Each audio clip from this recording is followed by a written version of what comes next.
എല്ലാ വിദ്യാർത്ഥികൾക്കും പുതിയൊരു വീഡിയോയിലേക്ക് സ്വാഗതം. ഈ വർഷത്തെ കേരള യൂണിവേഴ്സിറ്റി ഡിഗ്രി കോഴ്സുകളിലേക്കുള്ള പ്രവേശനത്തിൻ്റെ ഭാഗമായിട്ടുള്ള ട്രയൽ അലോട്ട്മെൻറ്റ് പ്രകാരം അലോട്ട്മെൻറ്റ് ലഭിച്ച വിദ്യാർത്ഥികൾക്കും അലോട്ട്മെൻറ്റ് കിട്ടാത്ത വിദ്യാർത്ഥികൾക്കും നിങ്ങളുടെ അപേക്ഷ എഡിറ്റ് ചെയ്യുന്നതിനും അതുപോലെ തന്നെ ഓപ്ഷൻസ് ഉൾപ്പെടെ, അതായത് കോളേജ് കോഴ്സുകൾ ഉൾപ്പെടെ നിങ്ങളുടെ പേഴ്സണൽ ഡീറ്റെയിൽസ് ഉൾപ്പെടെ ഏതൊരു വിവരങ്ങളും എഡിറ്റ് ചെയ്യാനുള്ള സൗകര്യം ഇന്ന് വൈകുന്നേരം വരെയാണ്. അപ്പോൾ നിങ്ങളുടെ അപേക്ഷയിൽ എന്തെങ്കിലും എഡിറ്റോ മറ്റോ ചെയ്യാനുണ്ട് എങ്കിൽ ഇന്ന് വൈകുന്നേരത്തിനകം വിദ്യാർത്ഥികൾ ലോഗിൻ ചെയ്തുകൊണ്ട് നിങ്ങളുടെ അപേക്ഷ എഡിറ്റ് ചെയ്യേണ്ടതാണ്. അതുപോലെ തന്നെ നിങ്ങൾ ഒറ്റൊരു ഓപ്ഷനൊക്കെയാണ് കൊടുത്തിട്ടുള്ളതെങ്കിൽ നിങ്ങൾ ഒന്നിലധികം നിങ്ങൾക്ക് താല്പര്യമുള്ള കോഴ്സുകളിലേക്കും കോളേജുകളിലേക്കും ഓപ്ഷൻ നൽകാൻ ശ്രദ്ധിക്കേണ്ടതാണ്. അപ്പോൾ നിങ്ങൾക്ക് ചിലപ്പോൾ ഒരു ഓപ്ഷനൊക്കെ കൊടുത്തു കഴിഞ്ഞാൽ നിങ്ങൾക്ക് ചിലപ്പോൾ അലോട്ട്മെൻ്റ് ഒക്കെ കിട്ടാനുള്ള സാധ്യത കുറവായിരിക്കും. കാരണം ചില വിദ്യാർത്ഥികൾ ഒറ്റൊരു ഓപ്ഷൻസ് മാത്രമേ കൊടുത്തിട്ടുള്ളൂ എന്ന് പറഞ്ഞിട്ടുണ്ടായിരുന്നു. ഒറ്റൊരു ഓപ്ഷൻസ്, ഒന്നിലധികം ഓപ്ഷൻ എന്നതുകൊണ്ട് ഉദ്ദേശിക്കുന്നത് നിങ്ങൾക്ക് പഠിക്കാൻ താല്പര്യമുള്ള കോഴ്സിൽ ഒന്നിലധികം കോളേജുകൾ നിങ്ങൾ ഓപ്ഷൻ വെക്കാനായിട്ട് ശ്രദ്ധിക്കണമെന്നാണ്. അപ്പോൾ അതിൽ ഗവൺമെൻറ് കോളേജ് ഉണ്ടാവും, സെൽഫ് ഫിനാൻസ് ഉണ്ടാവും, എയ്ഡഡ് ഉണ്ടാവും. എന്നാൽ ഈ ഒരു രീതിയിൽ നിങ്ങൾക്ക് താല്പര്യമുള്ള കോളേജിലേക്ക് നിങ്ങൾ ഓപ്ഷൻ വെച്ചാൽ മതി. കാരണം ഗവൺമെൻറ് കോളേജിൽ ഫീസ് കുറവായിരിക്കും, എന്നാൽ സെൽഫ് ഫിനാൻസിൽ ഫീസ് വളരെ കൂടുതലായിരിക്കും. അപ്പോൾ അതുകൊണ്ട് തന്നെ നിങ്ങൾക്ക് താല്പര്യത്തിനനുസരിച്ച് അവിടുത്തെ ഫീസും കാര്യങ്ങളൊക്കെ നിങ്ങൾ നോക്കിയിട്ട് മാത്രം ഓപ്ഷനുകൾ കൊടുത്താൽ മതി. അപ്പോൾ വിദ്യാർത്ഥികൾക്ക് ഈ ഒരു കേരള യൂണിവേഴ്സിറ്റിയുടെ ഫസ്റ്റ് അലോട്ട്മെൻറ്റ് റിസൾട്ട് നാളെയാണ് പ്രസിദ്ധീകരിക്കുക. അപ്പോൾ അതുകൊണ്ട് തന്നെ നിങ്ങൾക്ക് എന്തെങ്കിലും അപേക്ഷയിൽ എഡിറ്റ് ചെയ്യണമെന്നുണ്ടെങ്കിൽ ഇന്നാണ് ചെയ്യാൻ സാധിക്കുക. അപ്പോൾ നിങ്ങൾക്ക് ആദ്യം തന്നെ നിങ്ങൾ admissions.keralauniversity.ac.in/FYUGB2025/index.php എന്നുള്ള ലിങ്ക് മുഖേന നിങ്ങൾക്ക് ഈ ഒരു പേജിലേക്ക് പ്രവേശിക്കാവുന്നതാണ്. അതിനുശേഷം നിങ്ങൾക്ക് ഇവിടെ അപ്ലിക്കൻ്റ് ലോഗിൻ എന്ന് പറഞ്ഞുകൊണ്ട് കാണാം. അവിടെ നിങ്ങളുടെ ആപ്ലിക്കേഷൻ നമ്പർ, പാസ്വേഡ് എന്നിവ കൊടുക്കുക, ലോഗിൻ ചെയ്യുക.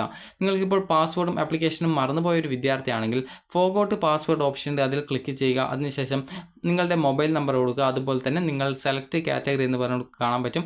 Forgot application number, forgot password എന്നിങ്ങനെ രണ്ട് ഓപ്ഷൻ ഉണ്ട്. ഇപ്പോൾ ഞാനിപ്പോൾ പാസ്വേഡാണ് മറന്നുപോയതെങ്കിൽ എനിക്ക് പാസ്വേഡ് വീണ്ടും റീസെറ്റ് ചെയ്യാൻ സാധിക്കും.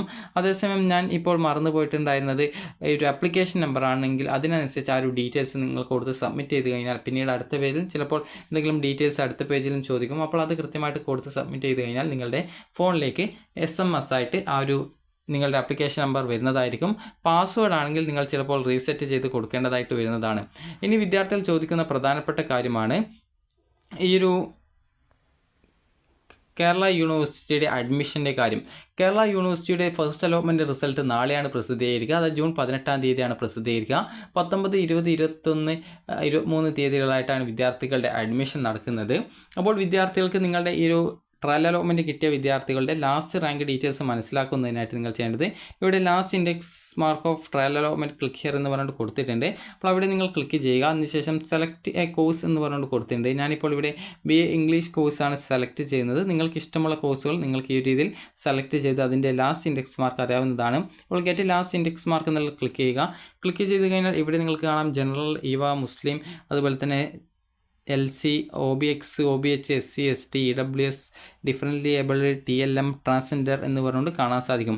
അപ്പോൾ ഇവിടെ നിങ്ങൾക്ക് കാണാൻ സാധിക്കും ജനറൽ എന്ന് പറഞ്ഞുകൊണ്ട് കാണാം. ജനറൽ എന്നുള്ള ഈ ഒരു വിഭാഗത്തിൽ EVA വിഭാഗം വരും, മുസ്ലിം വരും, അതുപോലെ LC വരും, OBX, OBH, SC, ST, EWS, differently abled, TLM, transgender എന്നിങ്ങനെ എല്ലാ വിഭാഗവും ഈ ഒരു ജനറൽ വിഭാഗത്തിൽ വരും. അപ്പോൾ ജനറൽ വിഭാഗത്തിൽ ഈ ഒരു ട്രയൽ അലോട്ട്മെൻറ്റ് ആ ഒരു കോളേജിൽ ആ ഒരു BA ഇംഗ്ലീഷ് കോഴ്സിന് കിട്ടിയ വിദ്യാർത്ഥിയുടെ ഏറ്റവും അവസാനമായിട്ട് കിട്ടിയ വിദ്യാർത്ഥിയുടെ ഇൻഡെക്സ് മാർക്കാണ് അവിടെ കൊടുത്തിട്ടുള്ളത്. അതുപോലെ തന്നെ EVA വിഭാഗത്തിൽ എത്രയാണ്, അതുപോലെ തന്നെ മുസ്ലിം വിഭാഗത്തിൽ എത്രയാണ്, അതുപോലെ LCയിൽ ആദ്യത്തെ ആ ഒരു സ്കൂളിൽ കൊടുത്തിട്ടില്ല, അത് ആ ഒരു കോളേജിൽ കൊടുത്തിട്ടില്ല. അപ്പോൾ അതിന് കാരണം എന്ന് പറയുന്നത് ആ ഒരു വിഭാഗത്തിൽ, ആ ഒരു കാറ്റഗറി വിഭാഗത്തിൽ ആർക്കും ഈ ഒരു ട്രയലിൽ കിട്ടിയിട്ടില്ല. എന്നാൽ ജനറൽ കാറ്റഗറിയിൽ അവർക്ക് ആർക്കെങ്കിലും കിട്ടിയിട്ടുണ്ടാവും. കാരണം ജനറൽ കാറ്റഗറിയിൽ എല്ലാ വിദ്യാർത്ഥികളും ഉൾപ്പെടുന്ന ഒരു ലിസ്റ്റാണ്. അപ്പോൾ അതുകൊണ്ടാണ് അങ്ങനെ ജനറൽ കാറ്റഗറിയിൽ എല്ലാവർക്കും കിട്ടുന്നത്. അപ്പോൾ ഈ രീതിയിൽ നിങ്ങൾക്ക് ആ ഒരു അലോട്ട്മെൻറ്റിൽ ഈ ഒരു ട്രയൽ അലോട്ട്മെൻറ്റ് കിട്ടിയ വിദ്യാർത്ഥികൾക്ക് ഇന്ന കോഴ്സിന് ഇന്ന കോളേജിൽ ആർക്കൊക്കെ, അതായത് ആർക്കൊക്കെ എന്നല്ല ഏത് റാങ്ക് ലിസ്റ്റാണ്, അതായത് ഏത് ഇൻഡെക്സ് മാർക്കുള്ള വിദ്യാർത്ഥിക്കാണ് ലാസ്റ്റ് കിട്ടിയത് എന്നുള്ള ഡീറ്റെയിൽസ് ഇതിൽ നോക്കാവുന്നതാണ്.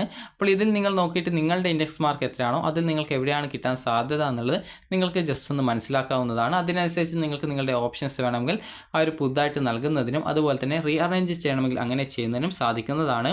അപ്പോൾ വിദ്യാർത്ഥികൾ ശ്രദ്ധിക്കേണ്ടത് നിങ്ങളുടെ ഫസ്റ്റ് അലോട്ട്മെൻറ്റ് റിസൾട്ട് നാളെയാണ്. അതുപോലെ തന്നെ നിങ്ങളുടെ ആപ്ലിക്കേഷനിൽ എഡിറ്റ് ചെയ്യണമെന്നുണ്ടെങ്കിൽ നിങ്ങൾക്ക് ഇന്ന് വൈകുന്നേരം വരെയാണ് ചെയ്യാൻ സാധിക്കുക.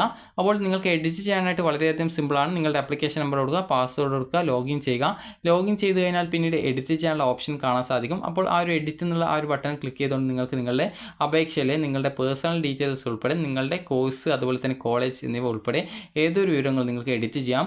ഒറ്റൊരു ഓപ്ഷൻ കൊടുത്ത വിദ്യാർത്ഥികൾ ഒന്നിലധികം നിങ്ങൾക്ക് ഇഷ്ടപ്പെട്ട കോഴ്സുകളിലേക്കും കോളേജുകളിലേക്കും ഓപ്ഷൻ കൊടുക്കാൻ ശ്രദ്ധിക്കുക. അതുപോലെ തന്നെ നിങ്ങൾക്ക് താല്പര്യമില്ലാത്ത കോഴ്സോ അല്ലെങ്കിൽ കോളേജോ ഉണ്ടെങ്കിൽ അത് റിമൂവ് ചെയ്ത് പുതിയ ഓപ്ഷൻ വേണമെങ്കിൽ ആഡ് ചെയ്ത് കൊടുക്കാവുന്നതാണ്. അതുപോലെ തന്നെ ഓപ്ഷൻ്റെ സ്ഥാനം നിങ്ങൾക്ക് അങ്ങോട്ടും ഇങ്ങോട്ടുമൊക്കെ റീഅറേഞ്ച് ചെയ്ത് കൊടുക്കാനും സാധിക്കുന്നതായിരിക്കും.